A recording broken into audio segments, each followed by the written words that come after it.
Tengan ustedes muy buenas noches y bienvenidos a un nuevo programa de los consejos de Manolo en esta tercera temporada.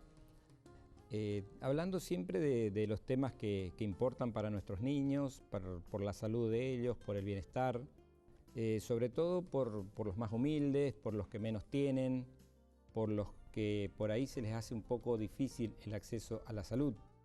No porque no lo quieran, sino porque bueno, las circunstancias no lo permiten. Yo siempre recalco en los programas que esto está dirigido a cierta gente, ¿no es cierto?, que comenzó de una manera donde queríamos fortalecer un área que la veíamos un poquito desprotegida y bueno, después se fue transformando y hoy es un constante interactuar con la gente, adultos, gentes de la tercera edad, bebés, madres, abuelas, o sea, una cosa muy, muy interesante y muy reconfortante, sobre todo pensando que estamos hablando de algo que a veces cuesta hablar, que es la salud y la enfermedad.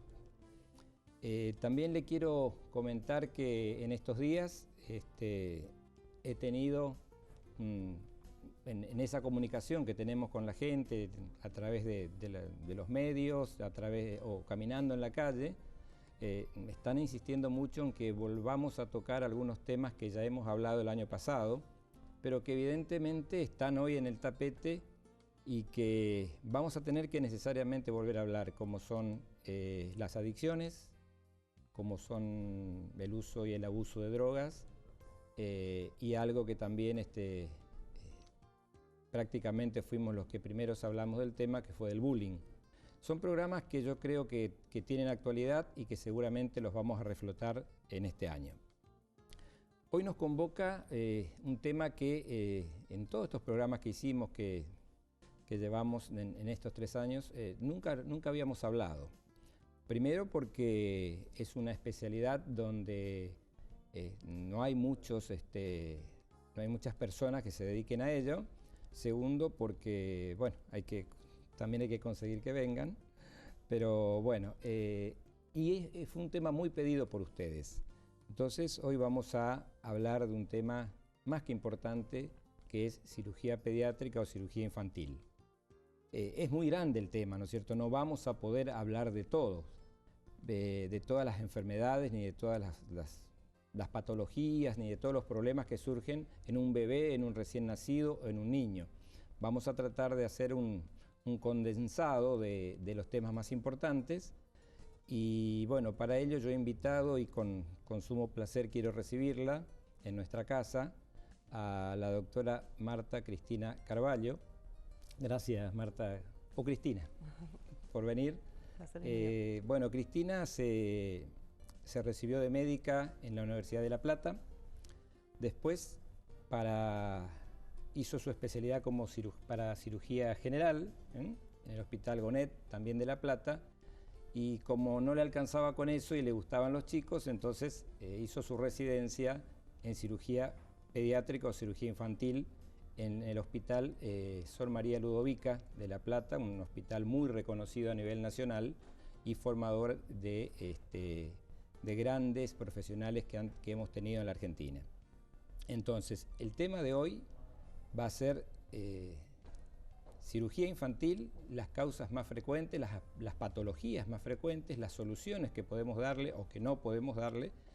Pero bueno, Cristina, gracias por estar. No, gracias a usted, doctor. Y bueno, yo primero te pediría que nos diga por qué tan poca gente se dedica a la cirugía infantil. Porque cuando nosotros empezamos a formarnos, había 1 o 2 cirujanos pediátricos. Bueno, hoy hay más, pero siempre era como que el cirujano general se encargaba un poco de todo, ¿no? Y después se fue diversificando y hubo necesidad, es más, hoy ya son subespecialidades, ¿no es cierto?, dentro de la misma cirugía.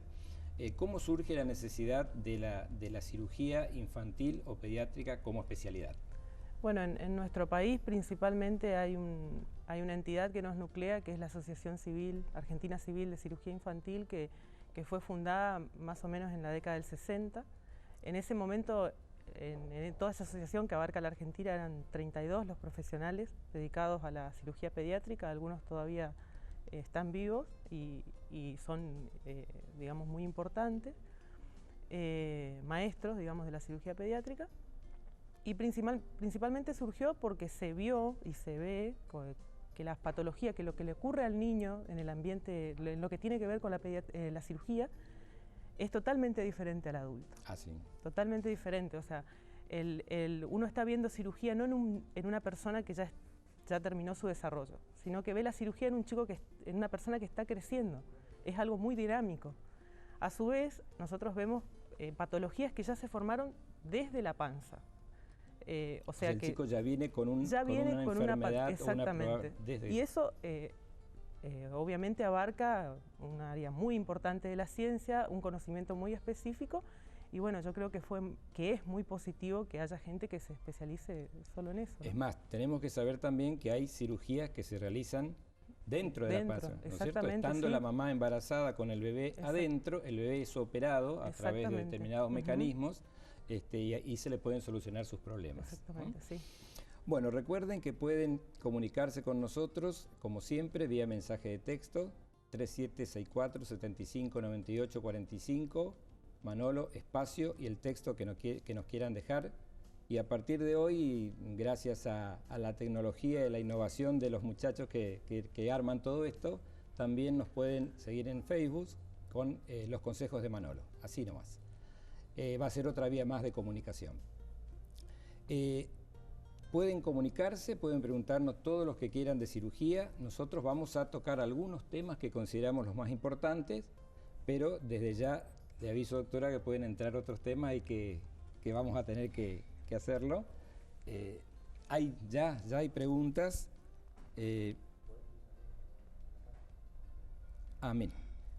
Doctor, dice, mi pregunta es que tengo mi bebé de 7 meses, esto es simplemente para saber que lo vamos a hablar. Y me pone así, tiene un huevito que ya está en su lugar. Obviamente estamos hablando de un testículo, ¿no es cierto? Y el otro está en el conducto. ¿Qué se haría en estos casos? Soy Reina del Dorado y como siempre su programa muy bueno. Bueno, ya tenemos temas para hablar. Entonces vamos a ubicarnos en el contexto. Primero, creo que lo que más vemos en los bebés, en los lactantes y en los niños menores son las hernias, ¿no? Entonces las hernias son todo un tema que yo creo que debemos, siempre que se dice hernia asusta un poco porque uno cree que la va a tener para toda la vida, que no puede hacer fuerza, que es una cirugía tremendamente importante y bueno, después cuando uno va conociendo se da cuenta que no es tan así. Nosotros preparamos algunas imágenes, hay una que es para situarnos en los tipos de hernia que pueden tener los chicos, que es la que vamos a ver en un rato. Y bueno, el tema es así, por ejemplo,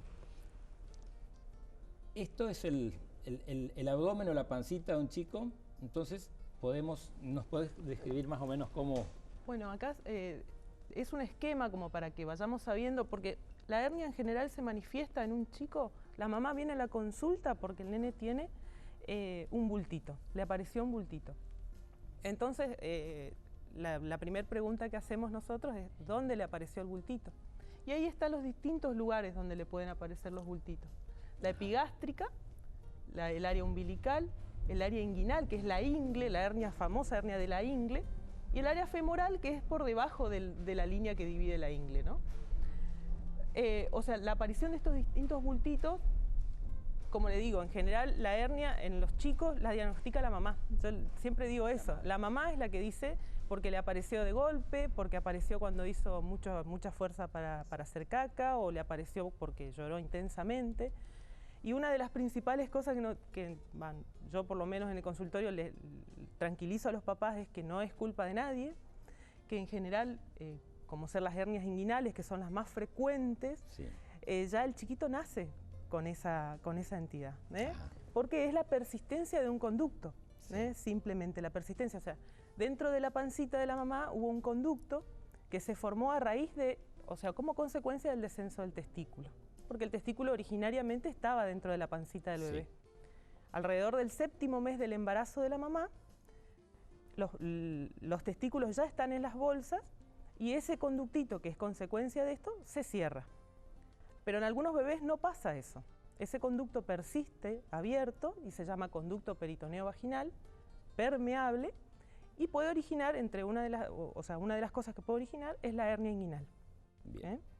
Otra cosa nosotros le decimos hernia, ¿por qué? Porque hay contenido intestinal, hernia inguinal, pero puede haber líquido también. Puede haber líquido. Y ese es el famoso hidrocele. Claro. Entonces la mamá ve que tiene el testículo o los huevitos, como dicen ahí, con líquido. Con líquido. Con líquido, o sea, como que está hinchado. Sí. Y es más, a veces dicen, mire doctora, a la mañana es de una forma y a la tarde es de otra forma. Sí. Y todas son pistas que nosotros vamos teniendo, pero lo principal es que la mamá viene diciéndonos a nosotros, el diagnóstico habitualmente lo hace la mamá. Hay alguna cosa que es muy frecuente, que es la hernia umbilical. Sí. O sea, la mamá consulta porque después que se cayó el ombligo, o tiene un ombligo muy grande, o empieza a aparecer como una pelotita, como una naranja. Ahí tenemos una imagen muy típica. Sí. ¿No? Esa es una hernia umbilical. Sí. Y ahí viene, que también la podemos observar acá.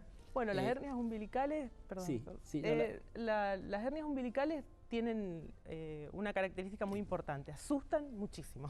Viene la mamá desesperada, el papá, porque tiene una hernia grande, porque cuando llora se le pone grande, se nota que debajo de la piel están los intestinos. Uno empuja esa pelotita y es como que hay líquido y ruidito, como que hay intestino. Porque es intestino lo que está ahí adentro. Exactamente. En íntimo contacto con la piel. Bien. ¿Todas las hernias umbilicales hay que operarlas? No. En edad pediátrica, justamente, las hernias umbilicales tienen también su consecuencia de la formación adentro de la panza del bebé. Es como que, para hacerlo muy simple, porque si me voy a poner a explicar todo, pero hacerlo muy, muy simple para que todos entendamos, es como que faltó el final del desarrollo de la pared del abdomen, como consecuencia de la aparición del ombligo, del cordón umbilical. Exactamente. Entonces, ¿qué pasa? En las hernias umbilicales en los chiquitos no son quirúrgicas hasta los 5, 6 años, más o menos. Aproximadamente el 90 al 95% de ellas se resuelven. Bueno, ahí voy. Espontáneamente, sin necesidad de cirugía. Viene la mamá a la consulta, le saca el pañalito y encuentra eso que a veces tiene el tamaño de una naranja a veces, ¿no? Ahora, ¿qué hacemos hasta que llegue el momento de la cirugía? Porque ahí entramos un poco en lo que es toda nuestra idiosincrasia del norte, ¿no? De todos lados. Y de todos lados, bueno.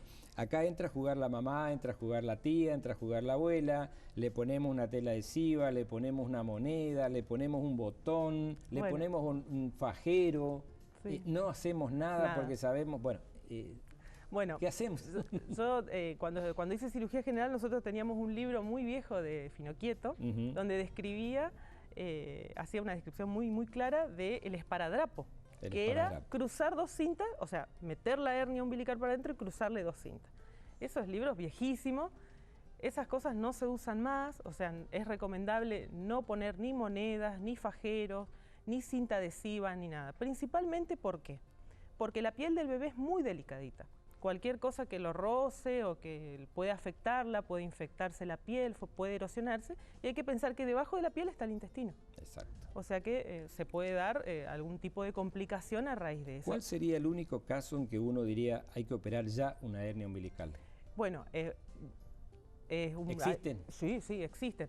En el adulto, por ejemplo, la hernia umbilical, la mayoría de las veces se complica. ¿Y cómo se complica? Un sector del intestino se introduce dentro de la hernia, el anillito ese de la hernia, que es el reborde de pared abdominal, se cierra no permite que vuelva a no entrar. Permite que vuelva. Entonces el intestino sufre dentro del saco de la hernia. Puede generar que ese intestino se eche a perder, o sea, se ponga mal, se perfore inclusive y genere un cuadro agudo, grave, que puede requerir cirugía de urgencia. Exacto. Eso, por suerte, en los chiquitos es muy infrecuente, de 0,5 a 1% de probabilidad de que suceda eso.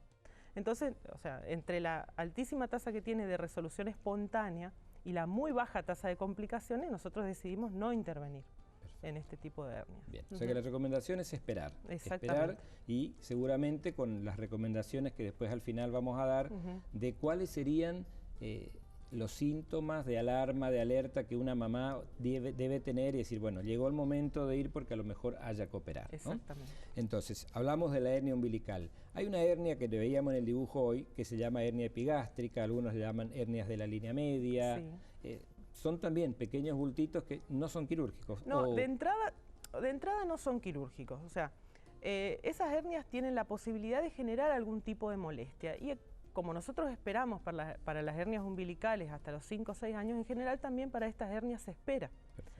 La sintomatología es muy escasa, un poquito más de probabilidad de que sean sintomáticas que las umbilicales, sí, pero igualmente muy baja la probabilidad. Y lo que uno tiene muy en cuenta a la hora de decidir la cirugía de las hernias epigástricas es que esta cirugía lleva una incisión y correcto, estéticamente tiene una consecuencia, ¿no? Sí. O sea, realmente tiene que ser algo muy charlado con los papás con respecto a que va a quedar una cicatriz y hay que ver si al bebé, si a la criatura no le molesta, no le genera ningún daño, quizás sea peor el remedio que la enfermedad si no trae complicaciones. Igual es algo que hay que ir charlándolo con el papá también a partir de los 5 o 6 años, si no aparecen síntomas, ¿no? Bien, nos vamos un poquito más abajo y nos encontramos con las hernias inguinales. Quizás las más frecuentes, ¿no es cierto?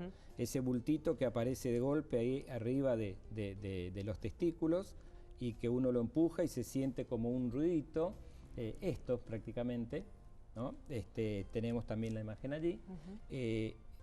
Esto sí quizás merezca, esto preocupa un poco más a la mamá porque ya tiene el conocimiento de que ahí puede estar metido el intestino, puede estar metido el testículo, pueden haber vasos sanguíneos. Entonces, la pregunta más frecuente, al menos que recibimos los pediatras, es, una vez hecho el diagnóstico y sabiendo que es una hernia inguinal, ¿cuándo es el momento de decir, vamos a cirugía, vamos a solucionarlo? Obviamente salvando la urgencia, que esa es en el acto. Bueno, hay un aforismo, hernia diagnosticada, hernia operada. Hernia operada. Es lo mejor, la mejor manera de prevenir. En el caso de las hernias inguinales, eso es lo que se aplica. ¿Se puede operar un chiquito de una hernia inguinal de un mes? Sí, totalmente. Tendrá que cumplir con todos los requisitos, ir al anestesiólogo, hacerse el prequirúrgico, la evaluación cardiovascular, y es una cirugía como cualquier otra. Exactamente.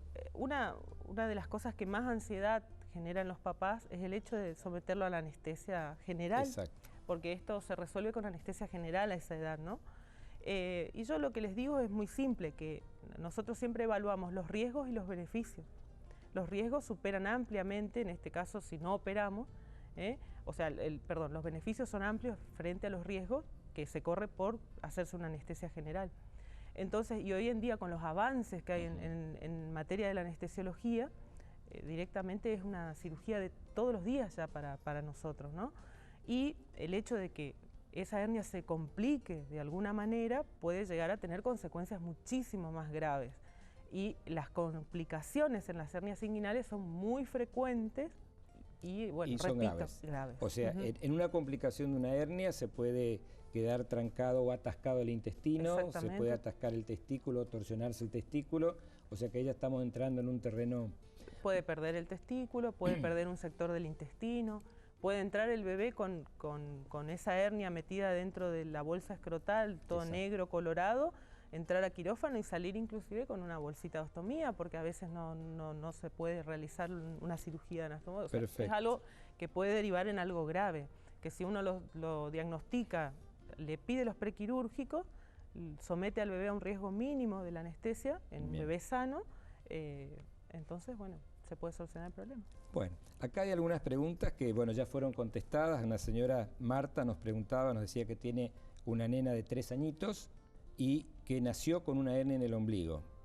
3 años, bueno, ya está contestada la pregunta, podemos esperar un par de años más.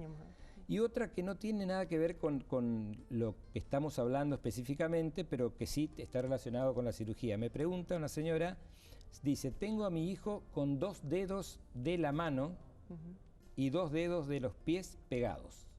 ¿Eso se opera? Sí, eso se llama sindactilia. Sindactilia. Quiere decir que nace con los pegaditos los deditos.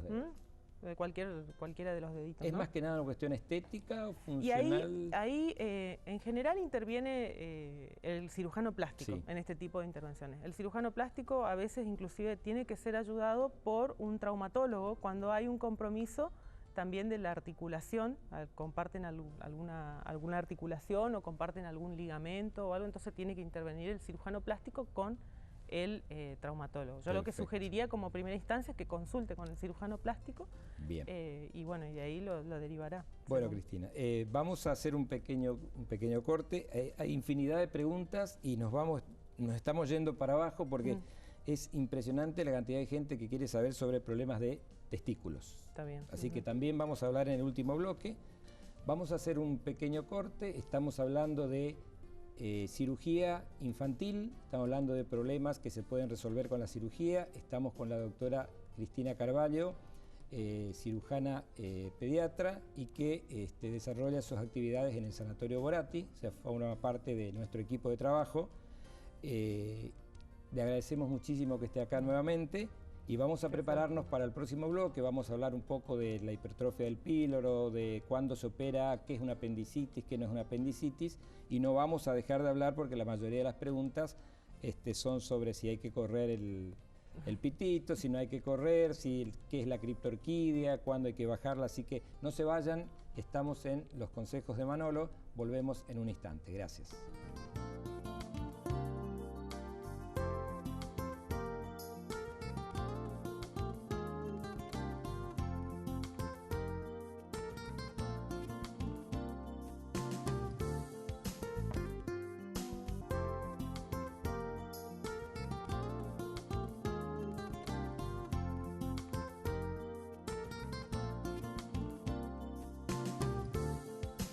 Bueno, estamos con la doctora Cristina Carvalho, cirujana infantil. Recuerden que estamos hablando exclusivamente de temas de cirugía, de cuándo se debe operar, cuándo no se debe operar, qué cosas podemos o debemos hacer para evitar una cirugía.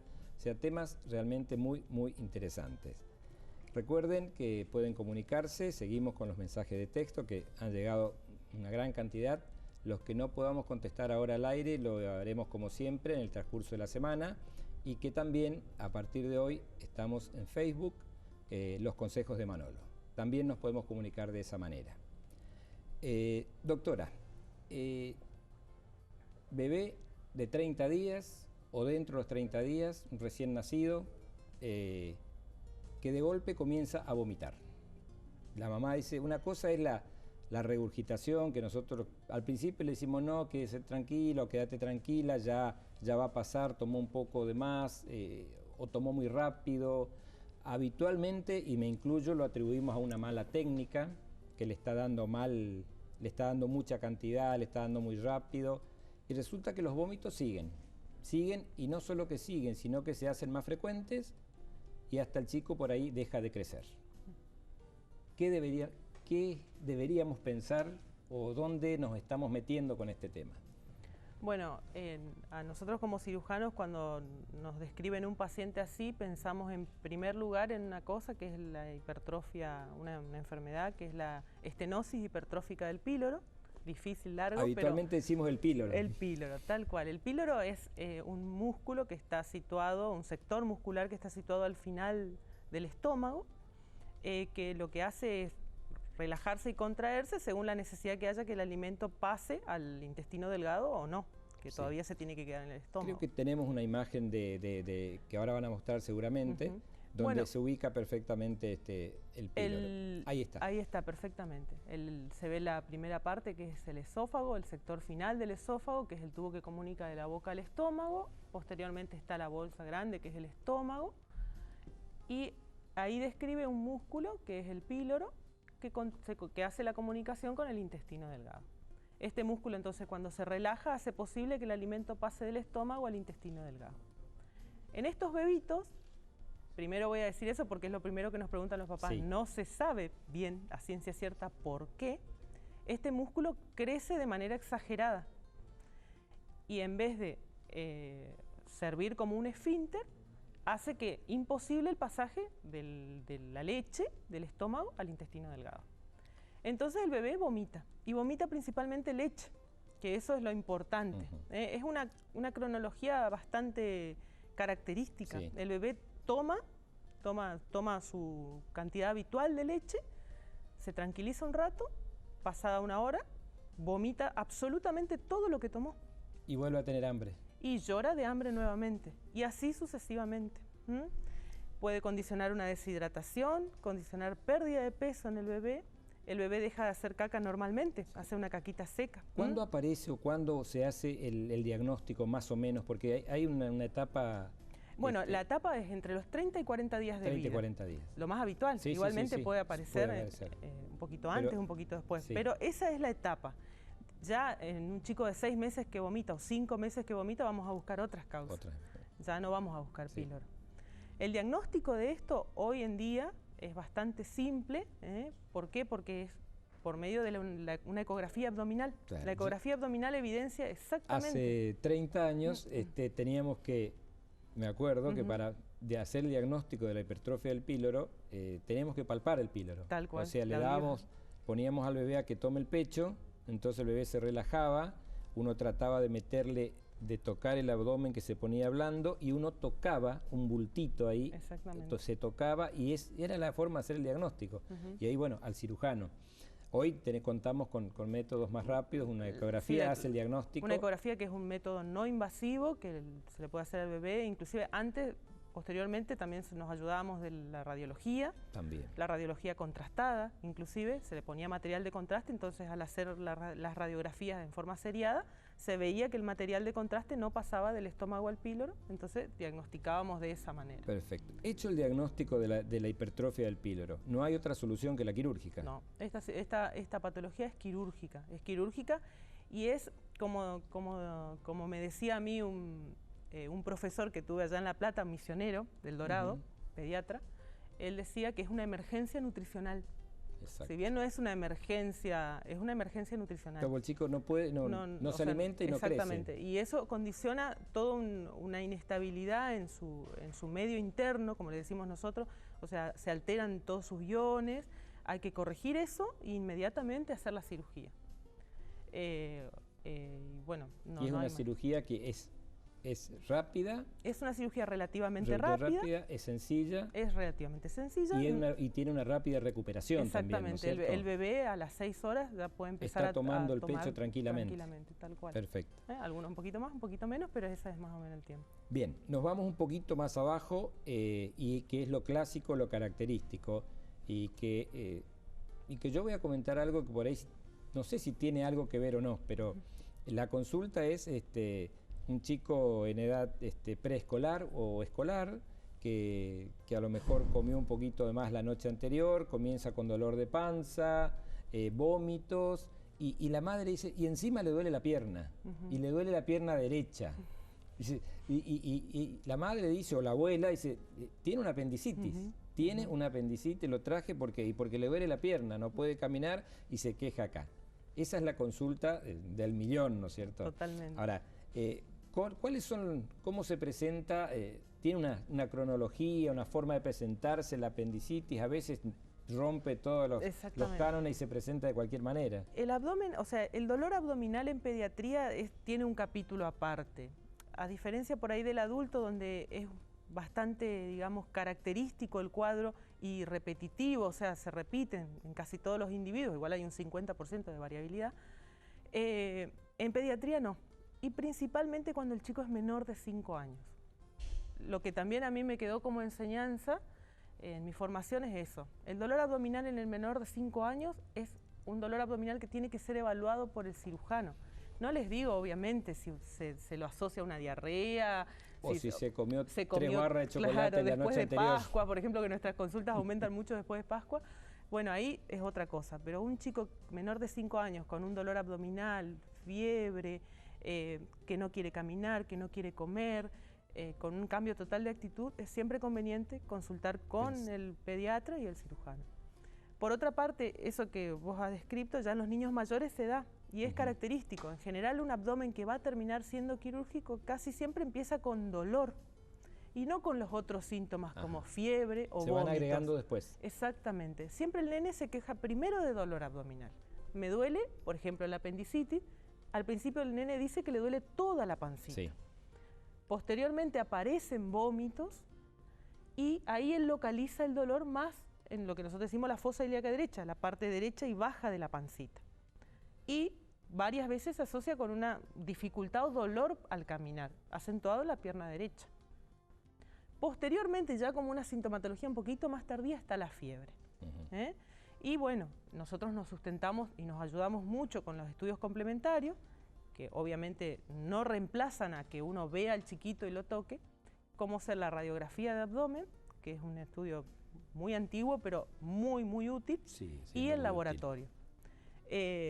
También la ecografía tiene su papel, pero no es, casi nunca define un cuadro de apendicitis, una ecografía. A veces el papá tiene mucha ansiedad, además cuando uno ya define que es quirúrgico, el papá quiere que se le haga una ecografía al chico, pensando que ahí le van a decir que no es. Sí. Y la verdad que si yo ya decidí, porque toqué la pancita, porque vi los estudios de laboratorio y la plaquita, es muy difícil que si la ecografía me dice que no, yo vuelva para atrás en mi diagnóstico.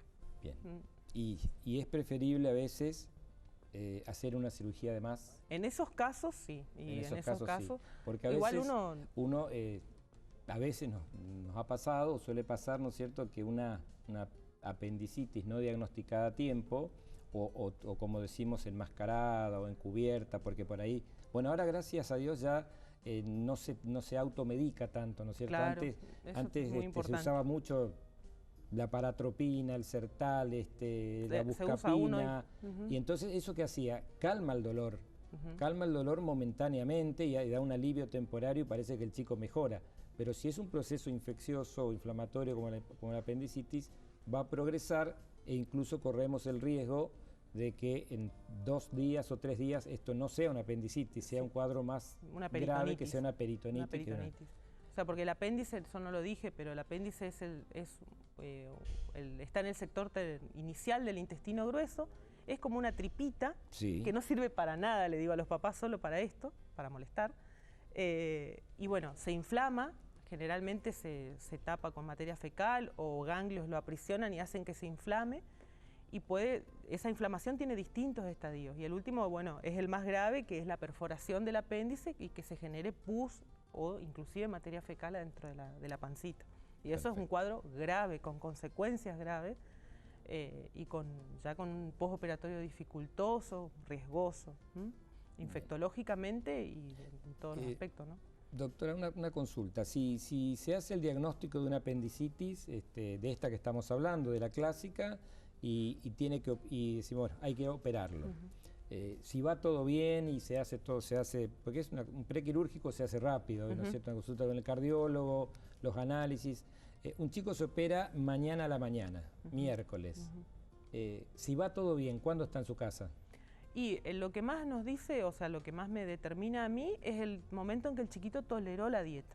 O sea, una vez que, él lo opero, él va a entrar en lo que yo llamo un hilio. Sus tripitas quedan paralizadas. ¿Por qué? Porque hubo una invasión, ahí se toqueteó, entonces las tripitas no funcionan, no hay ruidito, gases, y no se tira peditos o no elimina gases. Sí. Entonces yo lo que le digo a los papás es que una vez que está operado, estén atentos a cuando él empiece a eliminar los gases. Ahí va a ser el momento en que yo voy a empezar a darle de tomar. Bien. Y según él vaya tolerando, vamos progresando esa dieta, y cuando él llegue a comer, por ejemplo, un purecito con pollito, ya está en condiciones de irse a la casa. Perfecto. Tengo una pregunta, pero que la vamos nos va a dar pie para pasar al próximo bloque. Acá un papá me pregunta que tiene un hijo de 17 años y que cada vez que hace fuerza se le hincha el testículo. Bueno, hay varias posibilidades. Entonces, nos tomamos un par de minutos. Vamos en el próximo bloque, a hablar de criptorquidia, anorquia, del escroto agudo, o sea, todos los problemas que pueden surgir en el testículo y que pueden ser una emergencia o no, pero que quizás sean quirúrgicos.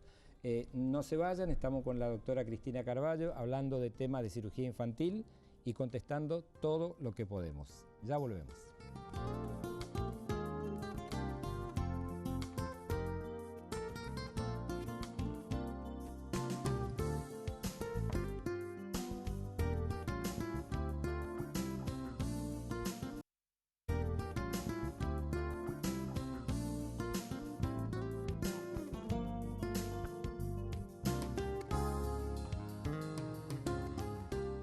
Bueno, estamos con la doctora Cristina Carvalho, hablando de temas de cirugía infantil. Muchas preguntas de dónde trabaja la doctora. Bueno, en el Sanatorio Boratti, ahí ella desarrolla su actividad.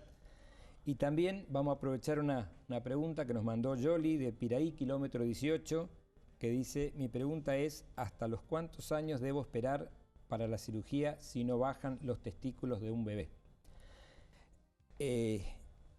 Yo quería dejar este último bloque para hablar de un tema que considero importante y que es toda la zona de los testículos y diferenciar bien qué es un hidrocele, qué es una criptorquidia, que unas palabras que suenan difíciles pero que vamos a encontrar la vuelta para que se entienda, y también lo que se llama el escroto agudo, ¿no es cierto? El escroto agudo, que sabemos todo, es una emergencia y que tiene sus tiempos y sus plazos que vos nos dirás.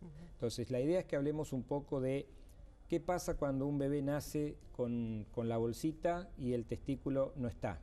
A veces puede ocurrir que no esté en ninguno de los dos. Puede ocurrir que esté uno solo. Puede ocurrir que lo encontremos más arriba. Puede ocurrir que el bebé nazca con los testículos, en realidad no son los testículos grandes, sino con las bolsas grandes, muy, muy grandes, ya de nacimiento. Tendrán líquido, tendrán otra cosa. Bueno, tenemos, el programa se nos va rapidísimo, siempre nos quedan muchos temas, pero podemos desarrollar algo, así que adelante, doctora. Bueno, principalmente lo que dijiste, o sea, de la observación, de ver, o sea, revisar al bebé, revisarle, nunca olvidarse de revisarle los testículos, ver si las bolitas, como le dicen, están en la bolsita. Los pañales al bebé. Hay que sacarle el pañal al bebé. Por más que venga por un dolor de oído. Exactamente, revisarlo todo completo. Inclusive la mamá puede hacerlo en la casa, palpándole el testículo cuando lo está cambiando. Y bueno, al percibir que el testículo no está dentro de la bolsa, eso se llama criptorquidia. Quiere decir que el testículo no bajó. No bajó, no hizo su descenso, como expliqué al comienzo, desde adentro de la panza, hace todo un caminito hasta ubicarse en las bolsas. ¿Qué pasa? Hay posibilidades que son principalmente dos. Una, que el testículo no esté en la bolsa, pero que se palpe. Sí. Que lo podamos palpar, por ejemplo, en el trayecto de la ingle. Y la otra posibilidad es que no se palpe. A su vez, si los testículos no están de ninguno de los dos lados y no se palpan, ya se habla de otra cosa totalmente diferente. Esos testículos están posiblemente adentro de la pancita y hay que ir a buscarlos. Cuando está en el trayecto inguinal, también hay que ir a buscarlo y descenderlo.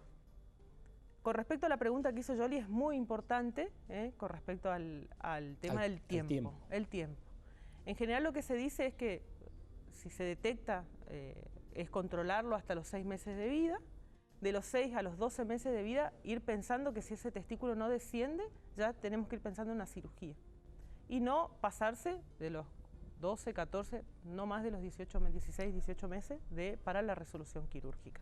Alrededor del año de vida hay que solucionar. ¿Qué riesgos se corren si esos testículos uno no los baja, no los opera? Bueno, principalmente, o sea, de lo que se habla en este caso es que la situación del testículo en las bolsas es una situación que permite que él funcione adecuadamente. O sea que es principalmente la temperatura, entre otras cosas, ¿no? La temperatura dentro de las bolsas es por lo menos 2 grados menor a lo que está cerca del cuerpito del bebé. Si el testículo se desarrolla en un ambiente más cálido cerca del cuerpo, no va a tener un desarrollo normal como si estuviera en las bolsitas. Bien. ¿Qué digo yo cuando no va a tener desarrollo normal? Que puede ser que el día de mañana no produzca la cantidad adecuada de espermatozoides para tener o sea, puede ser una causa, ¿no?, de esterilidad o por lo menos de una difícil producción de espermatozoides. Exactamente. Como para explicarlo así, para que lo entiendan. Por eso es muy, muy importante revisarle las bolsitas al bebé, consultar al pediatra, que el pediatra haga la interconsulta con el cirujano infantil o urólogo infantil en el tiempo adecuado, que es entre los 6 meses y el año de vida, para determinar la cirugía. Bien. ¿Y el hidrocele? El hidrocele, bueno, un poquito en el primer bloque cuando hablamos de las hernias, yo les conté que la hernia es una consecuencia del descenso del testículo, que se forma un conducto. Cuando ese conducto se llena de intestino, se llama hernia. Y cuando ese conducto se llena de líquido, líquido que produce el peritoneo, que es una membrana que cubre por dentro de la pancita, eso se llama hidrocele. O sea que técnicamente el hidrocele comunicante, el que comunica la pancita con el escroto, con la bolsita, es una hernia. Es una hernia. Es una hernia técnicamente hablando. Para nosotros es lo mismo. Si es comunicante y constatamos que es comunicante, podemos esperar un poquito, hasta el año de vida, si no es comunicante también, y si no resuelve espontáneamente, como se podría esperar, más en los no comunicantes, hay que operarlo. Yo recuerdo que muchos años atrás, se punzaban los hidroceles. Estoy hablando de muchos años atrás. Cuando venía el hidrocele así lleno, atención, se le aspiraba el líquido y bueno, ¿cuál era la consecuencia? A los 15, 20 días el bebé volvía con la misma cantidad de líquido, o sea, se reproducía. Claro, porque es como les digo, hay un conducto que alimenta constantemente la parte terminal de esa bolsita, que es lo que nosotros vemos en la bolsita, en el escroto. Bien, y hay un término que asusta un poco, que asusta y que yo creo que vale la pena explicarlo, que es el escroto agudo. Primero tenemos que saber qué es el escroto y por qué agudo, ¿no es cierto? Y por qué la urgencia y por qué la emergencia o no de esta situación. Bueno, a los fines prácticos el escroto agudo es, o sea, el escroto es la zona donde están los testículos, exacto, las bolsitas, para ser simple. Y agudo digo cuando aparece un dolor agudo en esa zona. Dolor, tumefacción, hinchazón, cambio de color. En horas. En horas, en el transcurso de horas. El nene está jugando y viene y le dice a la mamá una imagen ahí, que le duele el testículo, que le duele la bolsita. La mamá mira y el testículo está inflamado, colorado. A veces esa sintomatología se asocia con que el nene dice, generalmente es un nene más grande, un prepúber. Sí. Dice que sintió náuseas, sintió dolor de panza, que le duele la parte del testículo, la parte baja de la panza. Y bueno, y ahí eso es de consulta urgente. O sea, a lo que voy es que desde que aparece el dolor, la mamá tiene que tener en claro que tenemos 6 horas para determinar si hay un compromiso de ese testículo. ¿Por qué? Lo que sucede es que el testículo da una vueltita y todos los vasitos que vienen, al darse vuelta, no alimentan al testículo. Esa es la torsión del testículo. Exactamente, la torsión del testículo. Si yo eso no lo resuelvo en el término de las 6 horas posteriores, ese testículo se muere. Se muere, corre riesgo de morirse. Por eso, lo más importante, creo que lo que tiene que quedar en claro es que no hay que minimizar el dolor en el escroto de un nene, más si es un prepúber, hacer la consulta inmediata para tratar de determinar si se trata o no de una torsión testicular. Sí. A veces hay picaduras, que después uno lo revisa y encuentra que se picó con algo. Traumatismos, pelotazos, patadas de los chicos en la escuela. Exactamente. Yo siempre recomiendo mucho a las madres y a los chicos que le cuenten a la mamá si recibieron un pelotazo o jugando una patada. Más si es un prepúber, porque los prepúberes en general ya te vienen y te dicen a los 2 días cuando ya tienen el testículo recolorado y ya es muy poco lo que uno puede decir, simplemente porque tienen vergüenza, característica de la edad, ¿no? Sí, totalmente. Bueno, tenemos algunas preguntas que podemos aprovechar para... Bueno, lo de los hidroceles está... Dice, doctor, para la doctora una pregunta. Mi bebé estuvo con fiebre y se le hincha la panza. Esto es algo que se repite periódicamente. Me pregunta si puede ser una apendicitis. No, obviamente que no, una apendicitis no, ¿no es cierto? Para la doctora, ¿qué significan los ganglios inguinales? Mi niño tiene algunos en ambos lados. Felicitaciones por el programa, pero nos quedan 2 minutos. Ganglios inguinales. No, los ganglios inguinales son los mismos ganglios que tocamos, son lo mismo que nosotros tocamos en la garganta cuando un nene está con dolor de garganta, una faringitis. La mamá habitualmente toca que tienen los ganglios inflamados. Esos ganglios lo que están encargados de la defensa, de la defensa del cuerpo.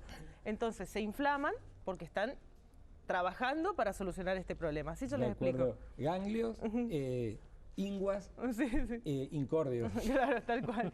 Y bueno, No, porque nos vienen con esas preguntas a veces, tal ¿cierto? Tienen un incordio en la ingle, exactamente. o tiene una ingua, Sí. ¿no es cierto? Bueno, uno sabe que son ganglios, son pelotitas y algo pueden estar significando, Claro, ¿no es cierto? generalmente traducen algún tipo de inflamación o infección cercana a la zona. Exacto. Hay que pensar que en los ganglios de la ingle responden a todo lo que pasa en el miembro inferior y en los genitales. Si hay algún tipo de dermatitis, algunos honguitos interpliegues, digamos, Sí, en los sí, pliegues, si hay honguitos en los pies, si el nene se cayó, se raspó y se le infectó una herida, también se pueden inflamar los ganglios de la ingle.